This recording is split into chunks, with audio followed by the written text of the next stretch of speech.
Celle du ministre du Logement, Uri Ariel, du foyer juif, qui dénonce une mesure populiste dont sont exclus, comme par hasard, dit-il, les Haredim, les orthodoxes et les arabes. Alors on va tenter de voir tout cela avec vous, Lionel Fritzfeld, bonjour. Bonjour David. Merci d'être avec nous, notre analyste financier. D'abord, qu'est-ce qui a motivé Yair Lapid à cette réforme maintenant? Est-ce que c'est vraiment la crainte d'une bulle immobilière ou est-ce que c'est effectivement des buts politiques qu'il poursuit dans tout cela? Je pense que c'est simplement une promesse qu'il a tenue, on se souvient, avec le mouvement des tentes. On avait tous ces jeunes qui étaient dans les rues, notamment à Tel Aviv.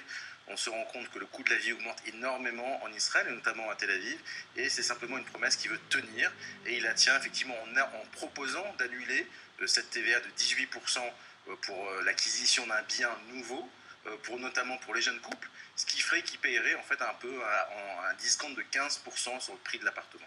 Et vous ne pensez pas que dans le contexte actuel social, division entre laïcs et religieux, il y a quand même un petit parfum politique? Alors je crois que c'est vraiment un acte politique fort de Yair Lapid qui effectivement veut tenir sa promesse par rapport à un électorat, mais simplement une réalité économique. Cette population de 18 à 35 ans, ces Israéliens qui travaillent souvent dans la high-tech, mais dans d'autres industries, en général ce sont des couples qui gagnent entre 20 et 40 000 shekels, on va dire, par foyer, à peu près entre 2 et 4 et 5 000 $. C'est difficile pour eux d'accéder au logement. Exactement, puisqu'alors, c'est très simplement, en fait, un prix moyen d'un appartement, notamment à Tel Aviv, puisqu'en fait, cette population habite dans le centre du pays, est à peu près aujourd'hui de 500 000 $, un peu moins de 2 millions de shekels. Si vous voudrez dire, avec cette réduction de 15%, ils auraient une espèce de rabais de à peu près 75 000 $. Pourquoi cette mesure s'applique spécifiquement pour les jeunes couples? Déjà, c'est les jeunes couples avec un enfant. Premièrement. Deuxièmement, c'est un couple qui réside en Israël, qui ne vit pas à l'étranger.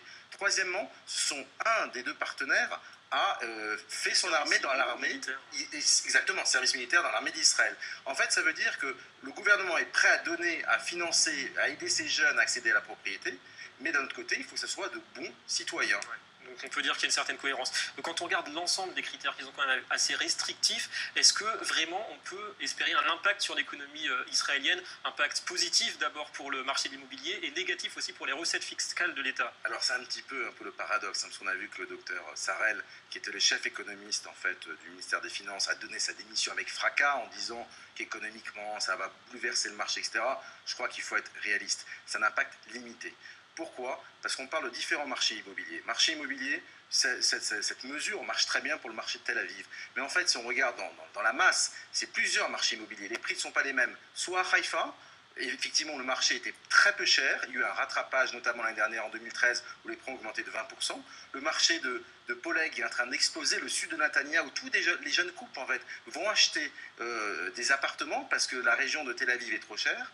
Troisièmement, il y a le marché de Beersheva, qui est un marché qui n'est pas cher du tout, mais le fait que l'armée déplace ses bases, qu'il y ait des centres de recherche et développement, qu'il y ait l'université de Beersheva, le marché est en train d'exploser. Le marché de Jérusalem, historiquement, est toujours un marché où il y a beaucoup d'acheteurs étrangers, et qui est très cher. Et le marché de Tel Aviv.